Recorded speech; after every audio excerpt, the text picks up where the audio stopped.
Paz do Senhor, meus irmãos. Uma alegria estar convosco, os colegas, amigos que estão aqui no púlpito, os amigos que estão aí. Abra sua Bíblia comigo, livro de Salmos, capítulo 68, e depois vamos para o capítulo 18.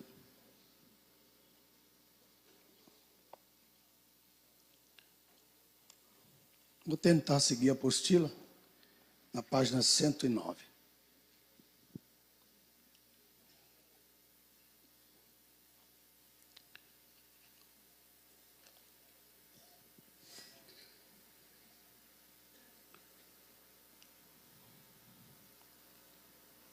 Esse texto do Salmo 68,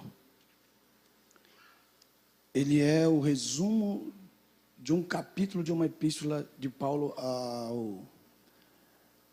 aos Efésios, isto é, de onde Paulo tira o principal instrumento da fé daqueles que creem na vitória de Jesus Cristo sobre a morte. E esse texto é um texto pouco conhecido nesse aspecto, mas quando a gente volta e procura de onde os textos foram tirados e citados no Novo Testamento, a gente encontra rapidamente a razão pela qual eles existem ali. A maioria dos textos de Salmos são messiânicos. Os Salmos são messiânicos, a sua maioria é uma profecia messiânica. E aí no capítulo 68, todo esse capítulo inteiro, absolutamente inteiro.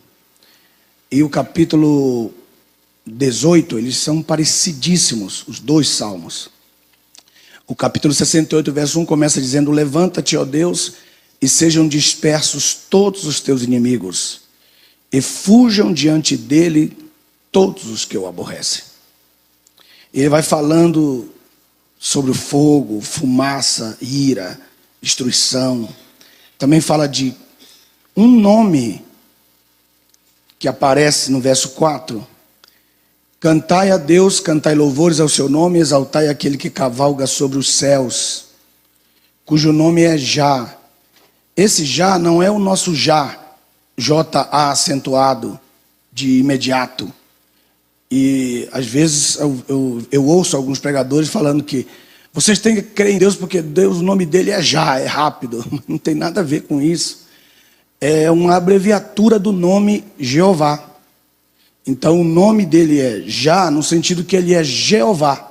E é uma abreviatura para Jeová. E não tem nada a ver com Já, no sentido da palavra imediato. Seu nome é Já. Como nós pregamos e vemos as pessoas pregarem por aí. É um erro muito grave quando você fala isso. Mas muito grave. E as pessoas que têm um pouquinho mais de entendimento, elas vão rir de você. Então não fale isso. O nome de Deus é Já, no sentido de que ele é Já, rapidamente ele vai fazer algo por você. Mas é uma abreviação do nome Jeová. Ele aparece aí no verso 4, cujo nome é Já.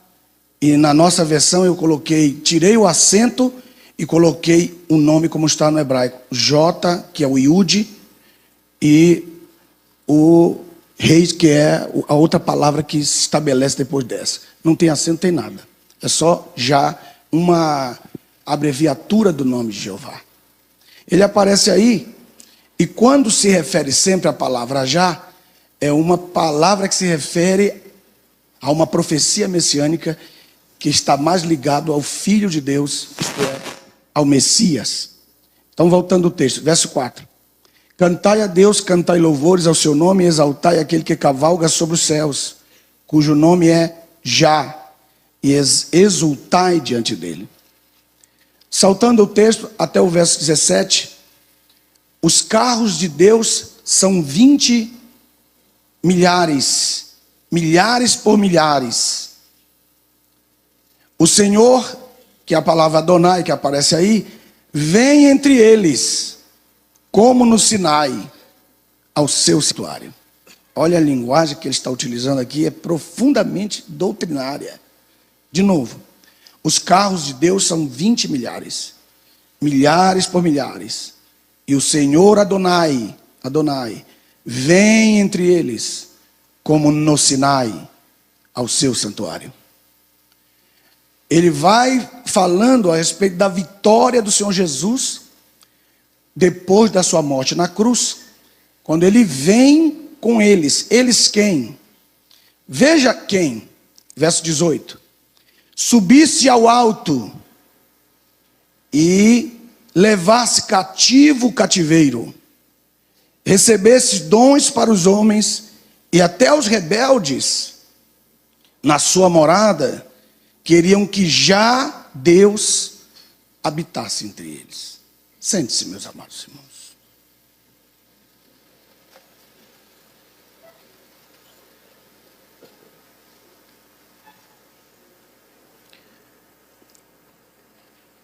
Só para mostrar para os irmãos o que os irmãos já sabem, mas só para fixar bem o que nós vamos começar a falar. Veja o texto de Deuteronômio, que é outro texto precioso a respeito dessa doutrina, isto é, da obra que o Senhor Jesus Cristo fez na cruz, na sua morte, que é o assunto que eu escolhi para falar para os irmãos. Capítulo 30 de Deuteronômio, versículo 12. Posso ler também o 11, porque vai ser melhor. Verso 11. Na verdade, este mandamento,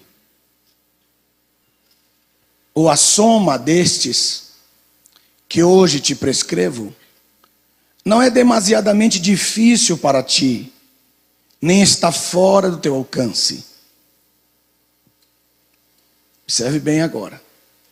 Não está no céu para que digas: quem subirá ao céu por nós, a fim de trazê-lo de lá, para que o ouçamos e o pratiquemos. Então, se você tem uma caneta, você anote aí ao lado, que ele não está se referindo aos 10 mandamentos. Ele não está se referindo a uma lei escrita, senão que está se referindo a uma pessoa. Vou ler outra vez. Não está no céu para que digas: quem subirá ao céu por nós, a fim de trazê-lo de lá.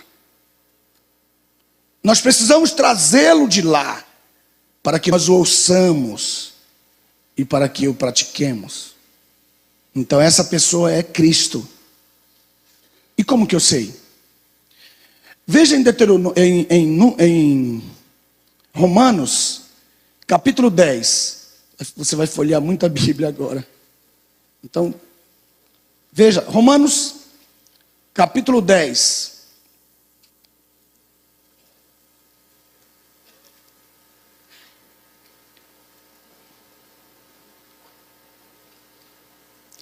Capítulo 10, ele volta a dizer o verso 11 do 30, que eu acabei de ler, Deuteronômio 30, verso 11, ele volta a dizer aqui, ó.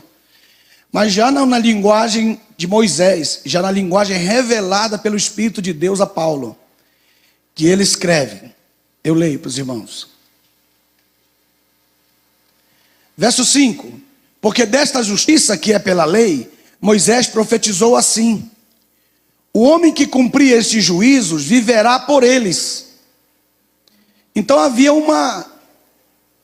prêmio para quem cumprisse toda a lei. Diga qual? Não, mas com vontade, eu estou me desgastando por vocês. Fale só uma palavra. Pergunte para mim qual.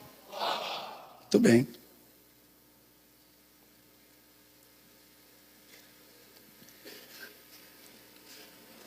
O texto, já vou responder. Verso 5. Leia. Porque dessa justiça que é pela lei, Moisés profetizou: o homem que cumprir estes juízos viverá por eles. Então vem a resposta. Quem cumprisse a lei tinha direito de ressuscitar dentre os mortos, ganhar como prêmio a ressurreição dos mortos. Essa era a lei.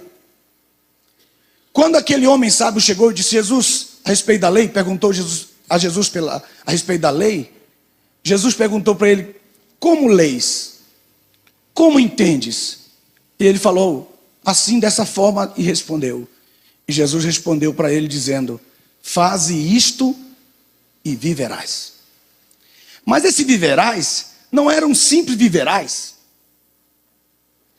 Cumpra isso que você acabou de dizer: amar a Deus sobre todas as coisas e amar o teu próximo como a ti mesmo, que tu viverás. Isto é, tu terás direito àquilo que está prescrito na lei, que quem cumprir isso que você acabou de dizer, vai ressuscitar. Foi por isso que Jesus, o fundamento do seu ministério, escute bem, o fundamento do seu trabalho, não foi preocupar-se com o pecado, não foi preocupar-se com Satanás. O fundamento foi preocupar-se com os mandamentos de Deus. Porque se ele se preocupasse com o pecado, ele faria como todos nós fazemos. Nos preocupamos com o pecado. Mas se nós optarmos em obedecer os mandamentos do Senhor, nós não nos preocuparemos com o pecado. Porque o pecado não terá domínio sobre nós se nós nos preocuparmos com os mandamentos que ele estabeleceu. Então o que ele fez? Ao invés de mirar a Satanás, ao pecado, ele mirou o cumprimento da lei. Porque ao cumprimento da lei, e ao cumprir a lei, ele ganharia a ressurreição dos mortos. E ele fala isso, se referindo, capítulo 10, acompanhe comigo agora, capítulo 10, verso 5, se você quer saber onde está escrito em Levíticos, capítulo 18, verso 5, esse versículo que Paulo está citando aqui. Ele, como um doutor da lei, ele sabia o que ele estava falando realmente. Acompanhe comigo. Verso 6. Aí ele diz: mas a justiça que é pela fé, diz assim, Paulo falando agora, já não pela lei, que é o verso 5. Ele diz, a justiça que é pela fé, que está no verso 6. Não digas em teu coração, quem subirá ao céu? Isto é, para trazer de lá a Cristo. De novo. Onde Paulo estava pensando quando ele escreveu isso? Ele estava pensando exatamente em Deuteronômio capítulo 30. Vamos para lá? Deixa alguma coisa marcando aí que eu vou voltar para aí de novo agora. De novo, capítulo 30 de Deuteronômio. Paulo, citando esse texto em Romanos 10, vou repetir, verso 12. Verso 12. Não está no céu para que digas, quem subirá ao céu por nós, a fim de trazê-lo de lá? E o que é isso? É a encarnação. Ele está dizendo, esse mandamento, quem vai lá no céu para trazê-lo de lá para nós? Quem vai pegar esse mandamento? Quem vai pegar esta palavra, o dabar? Quem vai pegar o dabar de Deus, a palavra, o verbo, e vai trazer para nós? Paulo, quando leu esse texto, ele teve muita coragem de poder explicar isso, porque já em Romanos já está fácil para nós, porque alguém já teve essa explicação. Mas imagine que se o Romanos 10, 5 não tivesse dito, e agora eu viesse dizer para vocês que o mandamento é Cristo. Vocês me questionariam e diziam, mas não tem nada na Bíblia que diga isso, por isso que eu não posso crer. Voltando ao texto, fazendo a escala entre os dois. Romanos 10, 5. Porque dessa justiça que é pela lei, Moisés profetizou, o homem que cumprir esse juízo viverá, ganhará a ressurreição dos mortos. E Jesus cumpriu a lei. E se ele cumpriu a lei, ele tinha direito de ressuscitar dentre os mortos. Logo, ele não teria medo da morte. A morte, se ela viesse, ele riria dela. Por quê? Pode me matar. Isso não é para qualquer cabeça, isso é só para algumas. Vou repetir, vou para o primeiro andar agora. Meu irmão, se ele cumpriu a lei, ele ganhava o direito de ressurreição, me responda. Se ele já tinha por direito, o direito de vencer a morte por causa que ele cumpriu os mandamentos, e era o prêmio de quem cumprisse os mandamentos, porventura ele teria medo da morte se a morte o afrontasse? Então,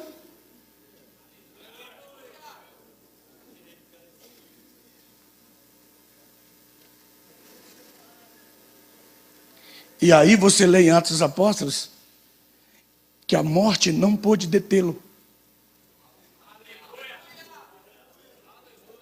E a morte, fisicamente falando, nós levamos a morte na barriga, irmãos.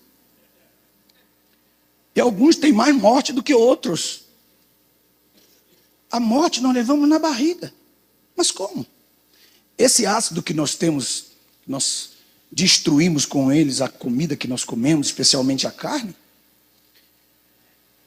As pessoas que trabalham no Instituto Médico Legal, elas trabalham com umas luvas e uns óculos tão fortes, que se uma gota daquele ácido pingar na carne deles, esse ácido carcome a carne. De tal maneira que eles têm muito cuidado de abrir um corpo morto, porque aquelas bactérias terríveis carcomem rapidamente uma carne.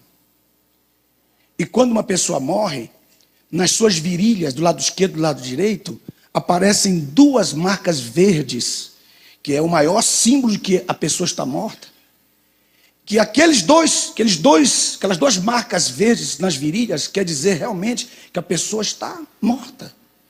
E é o sinal para as bactérias que estão guardadas dentro do seu ventre comecem a comer o seu corpo de dentro para fora. Por isso o fedor terrível que acontece passa a existir a partir do momento que a pessoa morre.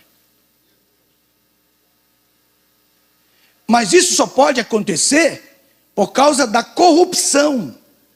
E como que se chama esses vermes que comem o nosso corpo morto? Chama-se corrupção. Isso cientificamente, biblicamente, chama-se corrupção. E como o Senhor Jesus Cristo nunca pecou,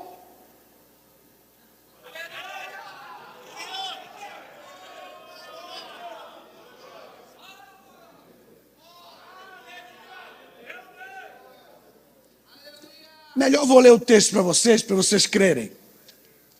Olha aí em Atos capítulo 2.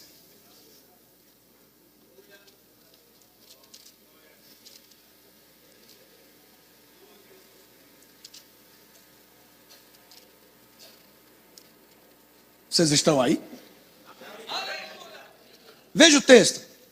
Capítulo 2.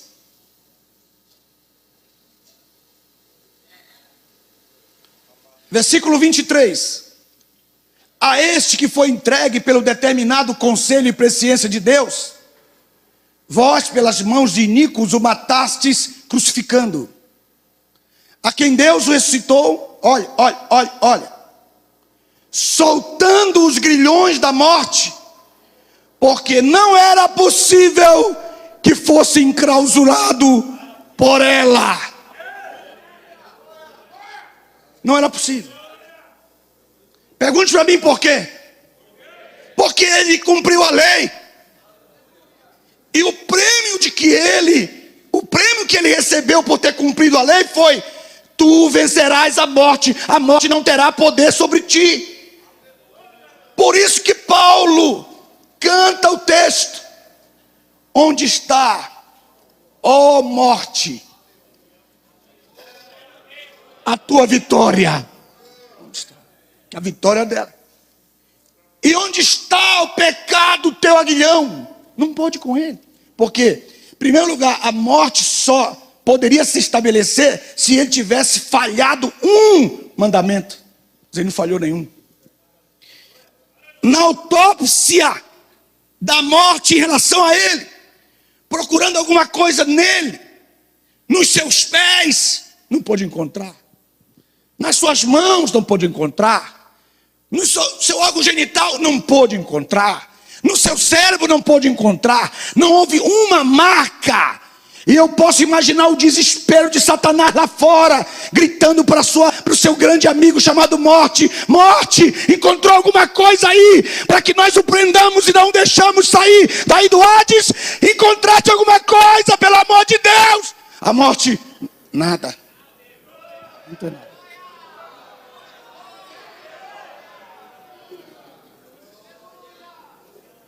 As mãos dele são limpas, o coração dele é puro, os pés dele são formosos.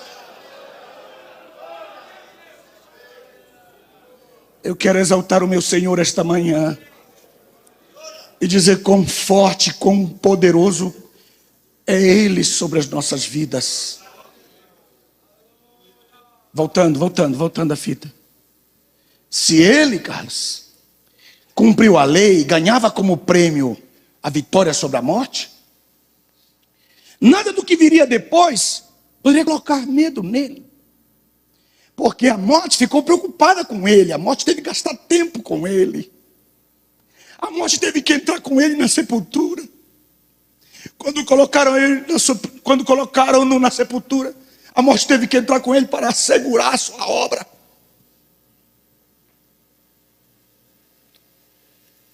E a prisão era tão forte, ele poderia sair de lá sem a porta se abrir.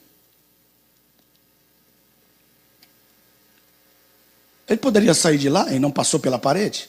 Passou. Ele podia sair sem que nenhuma pedra se movesse.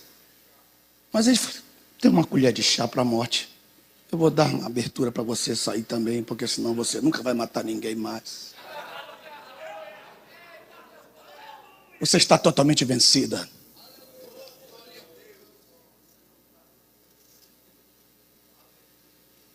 A obra que ele fez na cruz do Calvário é muito mais do que nós pensamos, imaginamos nessa vida. E aqui, meus irmãos, não é um fruto simplesmente de uma palavra. É grandioso, porque quando Paulo fala, não fique chateado, Deus está mostrando para lá e para cá, mas eu preciso. Veja, Romanos capítulo 10. Quem deu essa concepção a esse homem, quando ele fala isso, verso 5? Porque dessa justiça que é pela lei, Moisés profetizou assim, um homem que cumprir este mandamento viverá. Aí no verso 6 diz, mas a justiça que é pela fé diz, não digas em teu coração, quem subirá ao céu, isto é, para trazer de lá Cristo? Fale para mim bem forte. Diga, o que é isso? A encarnação. Então anote aí, a encarnação. Quem subirá ao céu para trazer de lá Cristo? A encarnação. É a pergunta de alguém que está dizendo, quem é que vai ser capaz de trazer de lá o Deus encarnado no tempo em que, veja bem, repetindo, no tempo em que os homens queriam ser deuses, Deus quis ser homem. Entre na doutrina. Veja, doutor Roberto, veja o tempo da história, quando era glorioso, os reis queriam ser deuses. E o verdadeiro Deus disse, será que tem alguém capaz de me pedir? Deus precisava de alguém que pedisse isso para ele. Alguém que tivesse coragem de pedir que ele fosse homem. Houve alguns salmos, como o Salmo 8. Oh, quão admirável é o teu nome em toda a terra, pois expuseste nos céus a glória da tua majestade.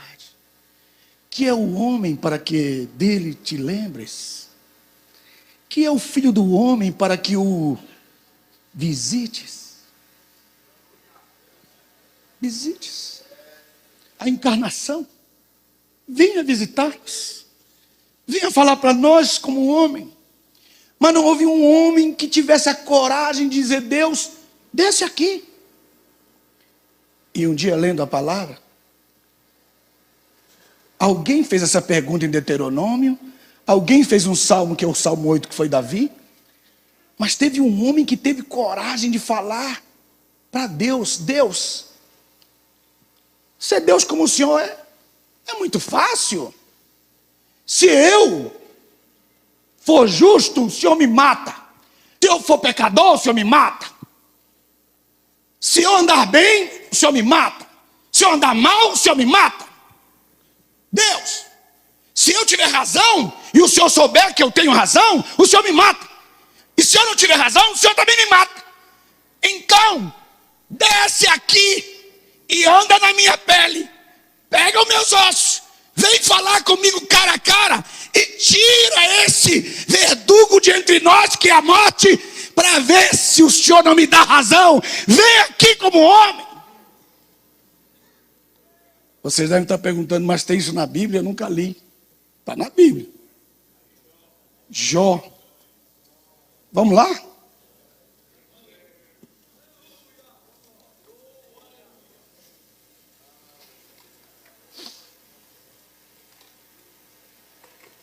Meu Deus. Meu Deus. Quem subirá para trazê-lo de lá? Continue. Vamos ler. Aí ele fala alguns detalhes. Pego com vocês. Jó respondendo aos seus amigos. Capítulo 9. Se alguém ousasse pleitear com ele, não poderia rebater nem sequer uma das suas 1000 explicações. Quer dizer, Deus tem 1000 explicações para uma causa.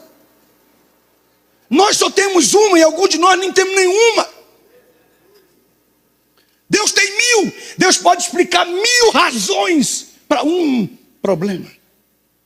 Você quer dessa forma? Eu te explico. Você quer dessa forma? Eu te explico. Você quer dessa forma? Eu te explico. Quer dessa forma? Eu te explico. Quer dessa forma? Eu te explico. Não, tá bom, Deus, tá bom, já chega. O Senhor já me venceu. Já chega. Se eu pleitear com ele, ele vai me engolir com a sabedoria dele. São vários. São vários. Verso 4. Ele é sábio de coração, poderoso em fortaleza. E ele começa a exaltar o nome de Deus. Aí fala assim, verso 19. Acompanhe comigo. Se vos referis a respeito de força, ele certamente é mais poderoso. Se tratar de juízo, quem poderá refutá-lo? Jó está zangado. Verso 21.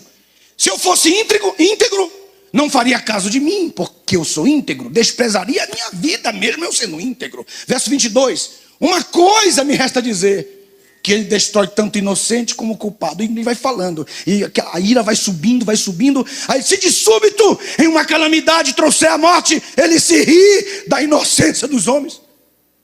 Verso 27. Se disser esqueci as minhas queixas, mudarei o meu triste semblante e me animarei, ele vai me aterrorizar com as minhas dores. Verso 28. Se eu sou ímpio, me condenará. Verso 30.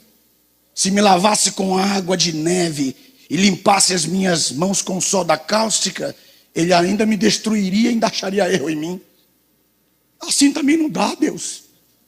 Desse jeito não dá. Aí ele olha para Deus, pastor, e fala assim, Deus, eu quero ver o senhor andar aqui na rua de São Paulo, no dia da campanha gay. Eu quero ver o Senhor em carne aqui, no meio das tribulações dos homens, das lutas, das batalhas. Eu estou falando aqui de um ponto de vista bem humano, para você entender o que ele está querendo dizer. Vem te encarnar e andar no meio da podridão dos homens. E onde é que ele diz isso? Olha o texto, verso 32. Porquanto ele não é um homem como eu, para que eu possa dizer, vamos juntos comparecer em juízo. Ele não é homem. Lá de cima, Deus foi ouvindo aquilo lá. Foi lendo o que ele está escrevendo. E Deus também se ira. Deus também se chateia. Quem é esse vermezinho? Quem é esse Jó? Olha o nome dele, já é pequenininho. Quem é esse cara? Deus, ele está chamando o Senhor para briga. Ele está dizendo para o Senhor descer. Ele está dizendo que o Senhor está se refugiando aqui em cima como Deus. Ele quer ver o Senhor lá embaixo. Aí ele pergunta, a quem enviarei? Quem há de ir por nós? Aparece alguém e disse o verbo eu irei, eu irei. Eu vou me encarnar, eu vou descer, eu vou levar a ele as respostas que ele precisa. Olha o texto. Estou juntando Paulo, Deuteronômio, Romanos e Jó num só texto. Agora veja aí. Não há um árbitro entre nós que ponha a mão sobre nós dois. Tire ele de sobre mim o verdugo, que é a morte, e o seu terror não me espante. Então falaria e não lhe teria medo, porque não estou convencido em mim mesmo do estado que eu estou passando aqui. Termina o texto. A eternidade, irmãos, ela é incrível, porque 1000 anos para o homem é como um dia para Deus. Então 10 minutos deve ser mais ou menos uns 100 e poucos anos. 50 anos, 40 anos. 10 minutos, muitos anos. Quando a encarnação acontece, Jó já morreu. O livro dele ficou. E no meio do livro dele, ele deixou uma deixa. Veja o texto. Capítulo 17.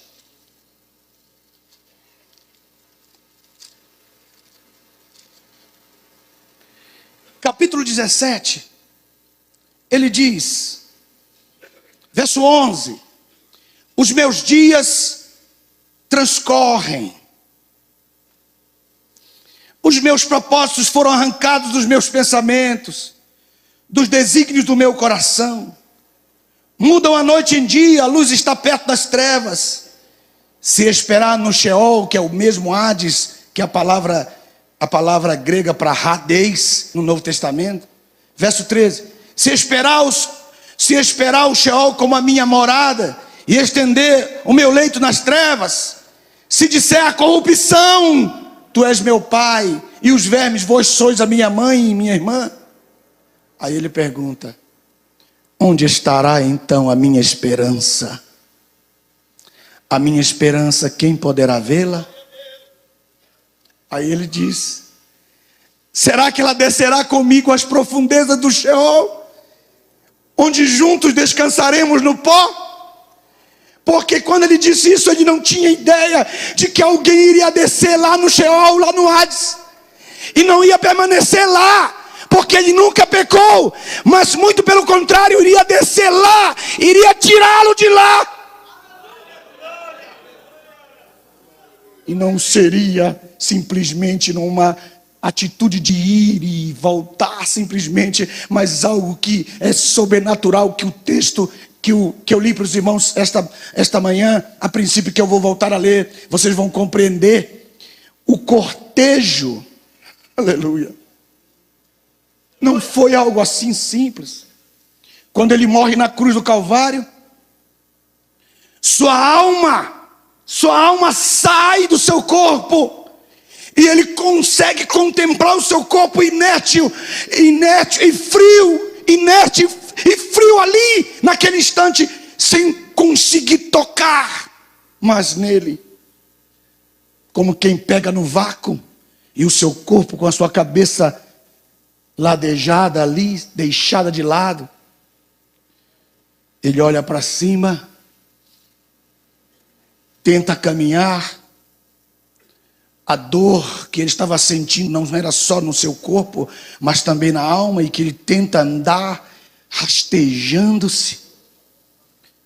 O mundo espiritual, meus irmãos, que nós não vemos nos evangelhos, que nós lemos somente nos salmos, como o Salmo 18, o Salmo 22, o Salmo 88, que diz que quando ele estava ali na cruz, os bois de Bazã, isto é, os demônios, os espíritos malignos, rosnando, os espíritos malignos, como cachorro, tentando mordê-lo, os bois, os touros de Bazã, vindo sobre ele, e ali na cruz, só ele.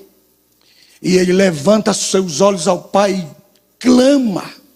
A sua voz sai da cruz do Calvário e chega até o templo, lá onde estava o seu pai, virado o seu rosto, quando o seu pai ouve a voz do seu filho, clamando, Deus meu,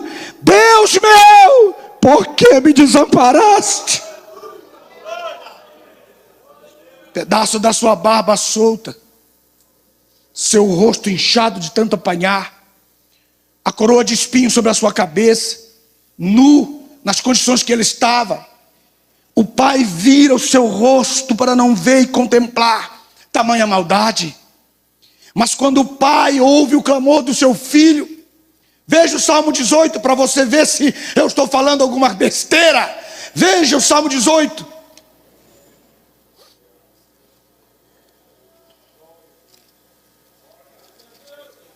No Salmo 18, verso 1, ele começa dizendo, do amor do Senhor, Aquela ideia que nós temos que só foram ditas 7 palavras na cruz. Isso é uma mentira da história. Alguém ensinou isso e muita gente foi atrás. Não, Senhor, ele não falou só 7 palavras na cruz, ele falou salmos inteiros. Só entenderam 7 frases. Durante o período em que ele estava sofrendo, ele estava recitando salmos que ele sabia de memória. Ele mesmo era o verbo, foi ele mesmo que escreveu aquilo.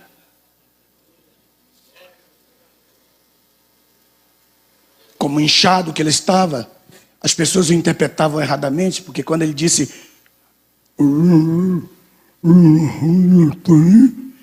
ele não estava com a boca solta e livre como a sua agora.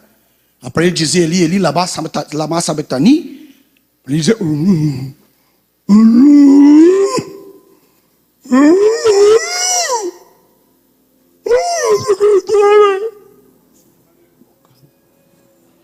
que olhavam e diziam, ele clama por Elias, porque Eli, Eli, parecia Eliá, Eliá.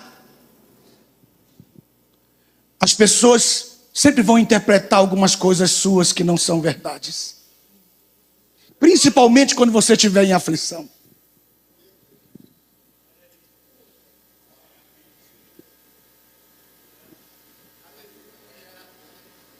Elas vão pôr palavras na sua boca.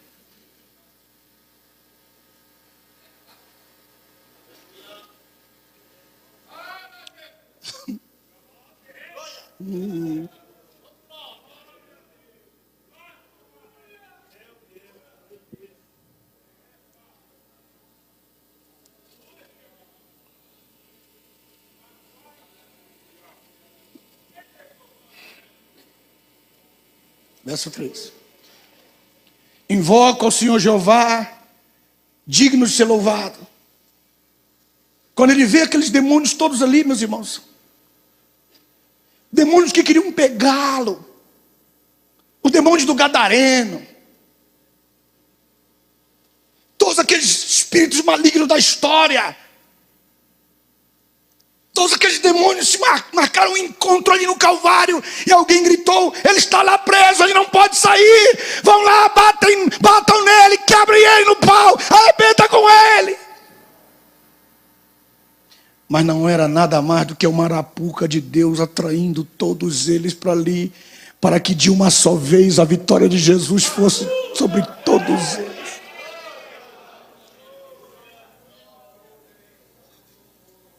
Verso 18. Ligaduras, verso 4, ligaduras de morte me rodearam, torrentes de Belial me aterrorizaram. Verso 5, cordas do Sheol me enredaram. Eles levavam cordas, prendam-no, amarram-no. Isso é imundo espiritual, irmãos. Os evangelistas não viram, só Davi que viu. Foi por isso que Jesus perguntou para os fariseus, quem é aquele lá de quem Davi fala?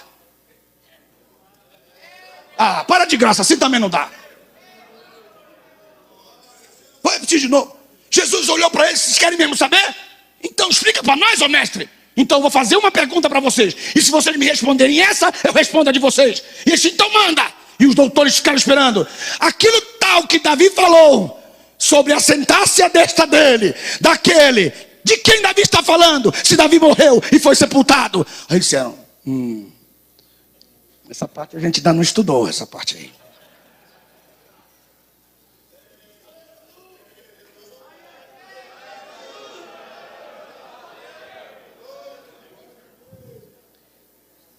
Esse texto pode parecer loucura para você, e eu me alegro se parecer loucura, porque isso atesta a minha mensagem, porque a minha mensagem é a loucura da cruz. Chame de louco, pastor Eri, você é louco, me atesta, carimba meu ministério esta noite, esta tarde, esta manhã.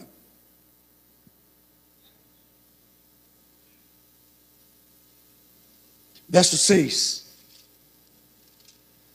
Na minha angústia invoquei o Senhor, gritei por socorro, meu Deus, e desde o seu santo templo ele escutou a minha voz, e o meu clamor chegou aos seus ouvidos.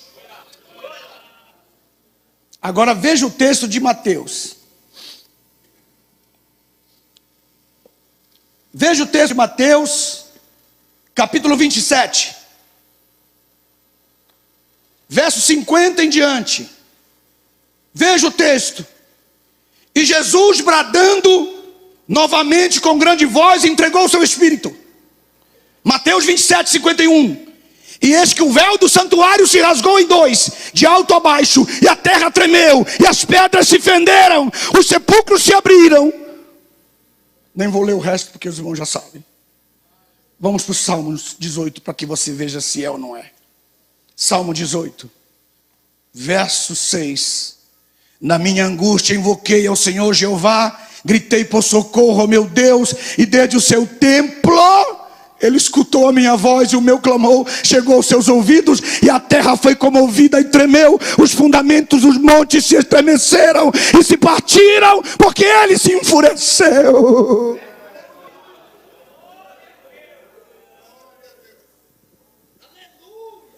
O texto de Mateus, pastor Joel, o texto de Mateus, pastor José Wellington, ele está ligadaço ao texto de Salmos 18. E Gessé, você que gosta de ler a Bíblia e marcar tudo bonitinho, esses textos estão todos concatenados com uma verdade.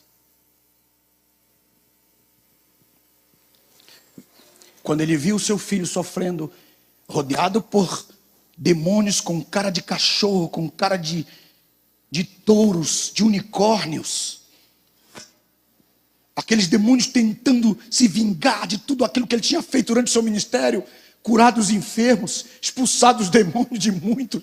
Esse agora nós pegamos ele, que ele está preso. Aí diz o texto que ele clama, a terra se comove, os demônios tentam sair. Eu imagino isso. A Bíblia diz que ele colocou como um dome em cima do Calvário, e quando eles iam sair, para sair, para fugir, batiam numa coisa invisível e voltavam. Eles estavam presos e ele só dava gargalhada. E agora? Para onde vocês vão? Porque o filme que vocês viram do Mel Gibson, Jesus apanha demais. Mas eu queria que vocês soubessem um novo prisma, visse de um outro lado. Jesus bateu muito. Para de graça. Vou repetir de novo. A ideia que vocês têm é de um Cristo lenga-lenga, um Cristo... Mas a ideia que a Bíblia mostra é um Cristo que arrebenta com eles, acaba com eles, prende eles na escuridão. Mas Deus é tão modesto, que Ele diz assim: eu vou deixar tudo escuro para que ninguém veja você apanhando Satanás, mas que você vai apanhar, vai. E eu nem quero que ninguém veja quanto que você vai apanhar. Quantos creem nesse Cristo vitorioso? Agora, de quem que ele vai apanhar? Veja o texto, rapaz. Acompanha na sua Bíblia. Olha o texto. Quando ele clama e os fundamentos se movem, o pai tem 4 querubins mais próximos dele, que estão por debaixo da plataforma do trono. Ele pediu tanta rapidez, que mesmo com a velocidade indizível dos querubins, eles ainda se atrasaram. E o pai pegou o primeiro que ele segurou na mão, montou em cima dele. Vamos embora. Isso está na Bíblia? Isso é loucura. Ok. Veja o texto. Verso 9. Verso 8. Das suas narinas subiu fumaça, a sua ira. Pela sua boca manava um fogo consumidor, flamejando e reluzindo diante deles. Olha, não mexa com o leão. Não mexa com o leão, rapaz. Ele ficou quieto por quase todo aquele período do mistério escondido, não respondeu, não deu nada. Lúcifer, que é o luzeiro, fez o que fez, ele expulsou ele de lá. Mas naquele dia ele não aguentou. Fumaça.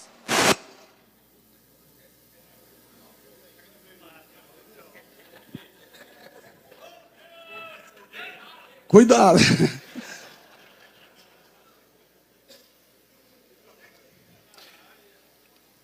Olha para o seu irmão que está do seu lado e pergunta: como vão as coisas aí na terra? É porque tem alguns que ainda estão na terra. Verso 8, acompanhe comigo, aleluia. Das suas narinas saíram fumaça, pela sua boca manava um fogo consumidor, flamejando e reluzindo diante dele.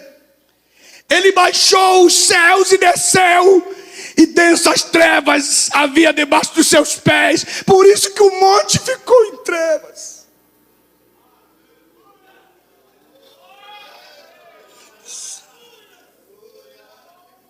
Aquilo que os evangelistas viram, foi só os pés dele em cima do Calvário. Verso 10. Montou sobre um dos querubins e empreendeu voo. Sim, planava sobre as asas do vento. Das trevas fez um manto onde se ocultou. Quem não gosta de aparecer, irmãos?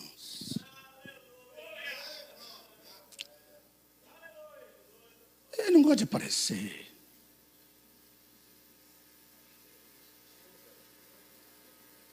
E a escuridão de águas, de espessas nuvens nos céus, era o seu pavilhão. Por trás das espessas nuvens, ninguém sabia que era ele.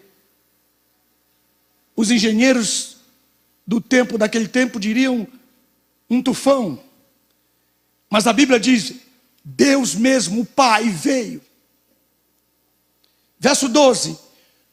Do resplendor que havia diante dele, as densas nuvens se desfizeram e descarregavam granizo e raios. Então o Senhor Jeová trovejou nos céus, e o Altíssimo levantou a sua voz, e houve saraivas e brasas ardentes. Que coisa mais linda aquele momento no Calvário, irmãos. Então apareceram o leito das águas, e foram expostos os fundamentos do mundo, isto é, os mortos ressuscitaram.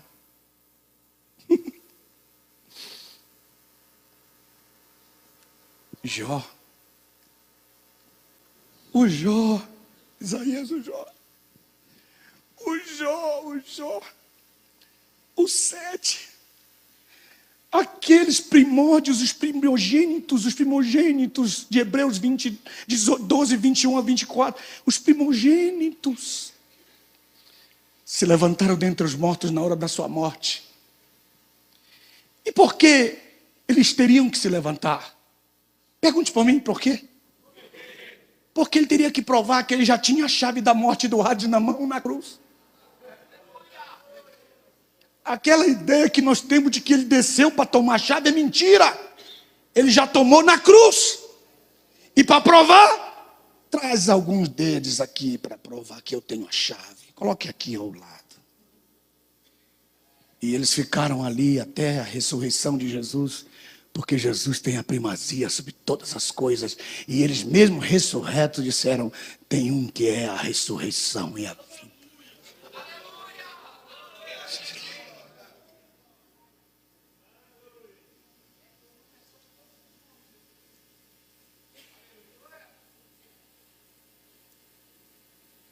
Sua alma está ali. Isso foram segundos. Não pense que isso aí demorou. Não, segundos. 5 para as 3. Segundos no mundo espiritual.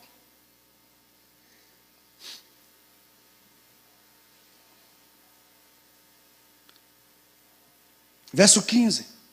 Então apareceu o leito das águas, foram expostos os fundamentos do mundo por causa da sua repreensão. O Senhor Jeová por causa do sopro das suas narinas. Debruçou do alto e estendeu as suas mãos. Com toda a fé do seu coração, pergunte para quem? Eu vou ler, aí vocês dizem para quem, tá? Eu leio. Debruçou do alto e estendeu-me as suas mãos. Para o seu filho. Pega aqui, meu filho. Agora diga por quê. Porque ele estava ferido. Na hora em que ele estava levando a cruz. Covardemente. Quando ele carrega a cruz de forma covarde. Olha esse meu pé aqui, ó, aqui, ó. Covardemente, a serpente fere o seu calcanhar, porque o diabo é covarde.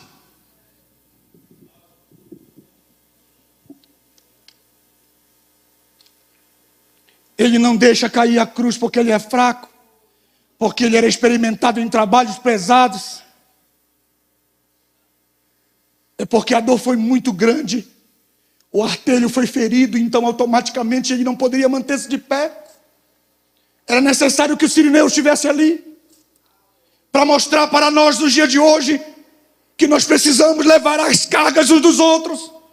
Porque as feridas da alma são tão profundas, que nós muitas vezes não nos mantemos de pé, com tanta dor, com tanta tribulação nessa vida. E arrastando seus pés, o pai disse: vem, você precisa entrar no Santíssimo Lugar. A obra não está completa. Você tem que atravessar para o lugar santíssimo e levar o teu sangue. Venha, eu te ajudo, vem. Estendeu as suas mãos. Olha o texto.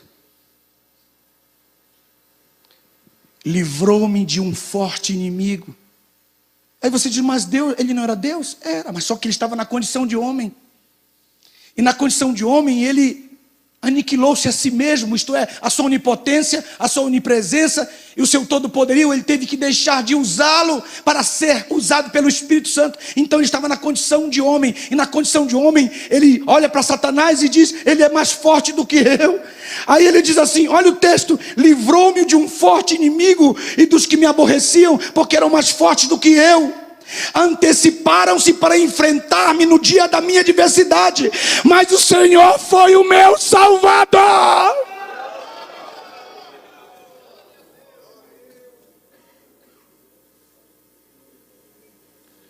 O que ele fez? Venha cá, meu filho. Põe seus pés aqui.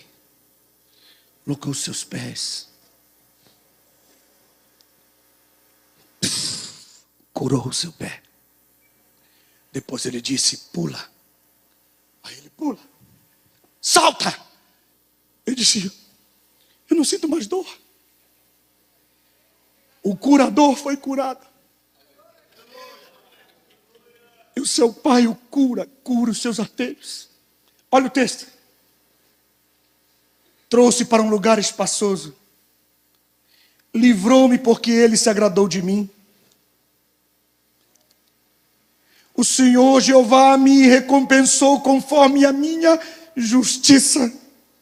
Recompensou-me conforme a pureza das minhas mãos. Porque tenho guardado os caminhos do Senhor Jeová e não fui infiel, afastando-me do meu Deus. E ele vai embora. Vai falando da sua pureza, da sua integridade, da sua fidelidade. E agora ele vai falar da sua ressurreição. Quando ele está tratando com ele, ele diz: meu filho, fique tranquilo, que eu vou reacender a sua candeia. Eu vou te ressuscitar dentre os mortos agora. Veja o texto, verso 28. Pois tu, ó Senhor Jeová, acenderás a minha candeia. O Senhor iluminará as minhas trevas, porque contigo triunfo contra os esquadrões, pois com meu Deus eu salto muralhas.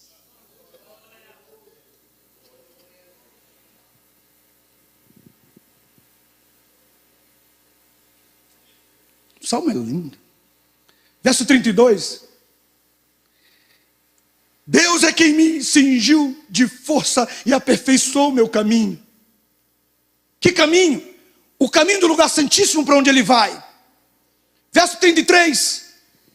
Ele deu aos meus pés a agilidade das corças e me capacita para que eu me mantenha em lugares altos. E agora, a luta e a vitória dele sobre os príncipes, as trevas, os demônios que o feriram ali. Olha o texto, verso 34. E é ele quem adestra as minhas mãos para o combate, até que os meus braços possam vergar um arco de bronze.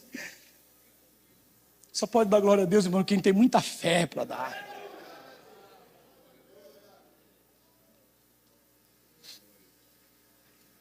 Meu precioso pastor, a ideia que nós temos é que Jesus só apanhou. Roberto, o que ele levou foi pancada. Ele apanhou sim, mas agora ele vai começar a bater. Meus irmãos, nem quero imaginar quanto que aqueles demônios apanharam. Ele sozinho bateu muito neles.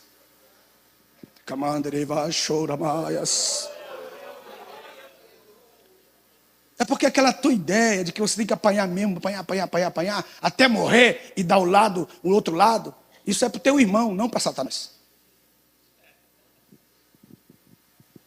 Agora olha o texto. Vou ler de novo. Te dá mais uma chance. É Ele que adestra as minhas mãos para o combate, até que os meus braços possam... eu posso ver o pai. Segura, filho. Pega o... Segura essa aí. Filho, pega. Testa primeiro. E os demônios... Nós estamos acabados, chefe.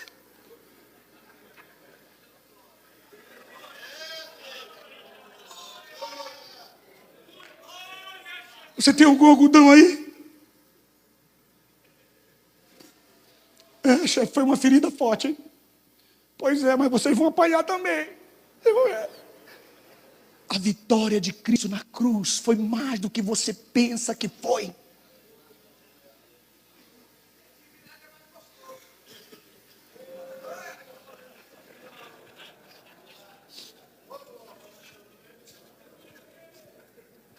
Eles não disseram nada porque eles estão mostrando que são santos. Olha aí.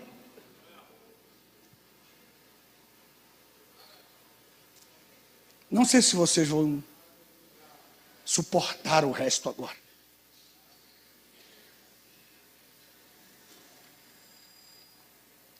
Segura o arco, seguro. Vieram os anjos. Capitão dos exércitos, se lembra dessa roupa? Lembra, me dá lá aqui. Colocou o capacete da salvação, aí veio outro demônio, outro demônio. Eita, é com aquele que ele vence, aquele lá. Estão acabados. Chega outro anjo, Senhor, aqui o escudo da fé. Você não tem melhor que esse. Eu posso imaginar os demônios tremendo, vendo os anjos vestindo para a vitória, colocando a mão atrás. Tá forte, tá bom? Tá bom aí? Aqui. E aí? Tá bom. Pisa firme. E os demônios.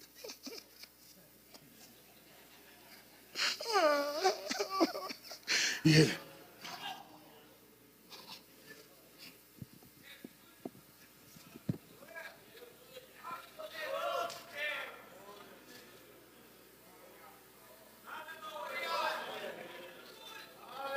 Verso 35.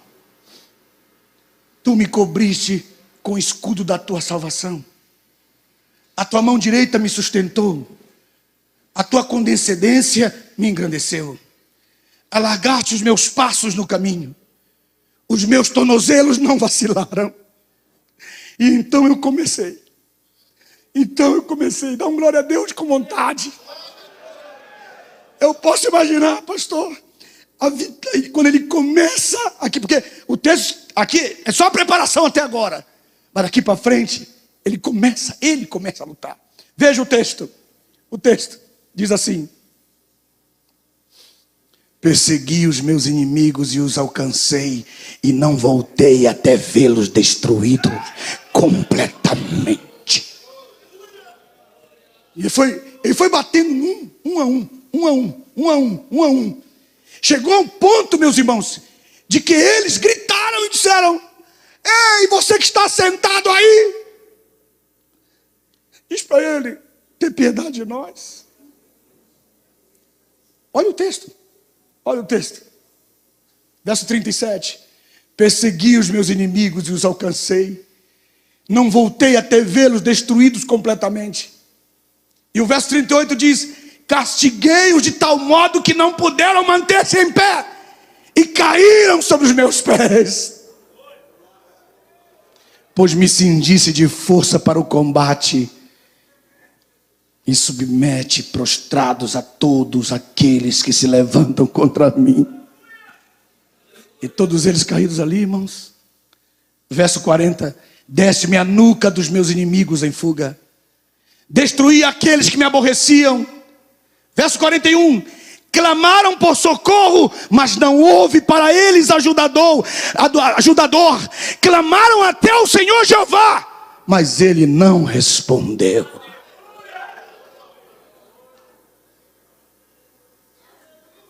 Meu Deus. Meu Deus. Aleluia. E o verso 42, acompanhe comigo. Então os esmiucei como pó diante do vento, e como a lama das ruas os lancei dos meus sapatos. Ah, meus irmãos, eu queria que vocês hoje tivessem uma visão gloriosa do seu Senhor e dissesse para vocês mesmos: podem até me bater, mas vai chegar o dia em que eu também vou bater. Porque a palavra de Deus diz que nós vamos julgar eles. Nós vamos julgar os demônios. Aqueles que atuaram sobre as nossas famílias, as obras das nossas mãos. Deus vai dizer: está aí na mão de vocês. Vocês podem julgar. Agora é a sua hora. Digam graças a Deus.